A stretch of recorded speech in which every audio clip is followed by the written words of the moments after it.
गला दबाया। ये दूसरा रखा था, ये साथ वाला रखा था, ये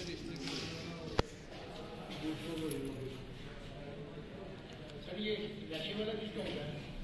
हाँ जी, रशी वाला किसका?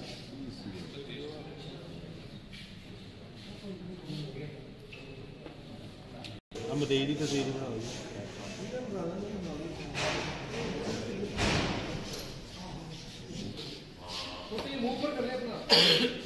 डेड बॉडी मिली थी तो उस वक्त शनाख्त के ठीक 1 घंटे बाद हम लाश भी और इससे जली हुई लाश को लोगों के बड़ा एक खौफ होता है।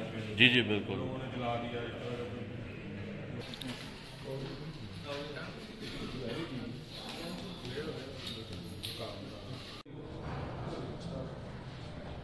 बिस्मिल्लाहिर्रहमानिर्रहीम।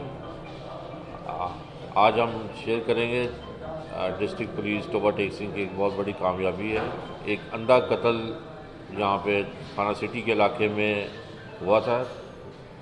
15 तारीख की सुबह को 15 पे कॉल मिली थी कि एक डेड बॉडी बाईपास सेम नहर के पास पड़ी हुई है। तो उस पर फौरी तौर पे SHO पहुँचा और उसने वहाँ से बताया कि ये जो डेड बॉडी है ये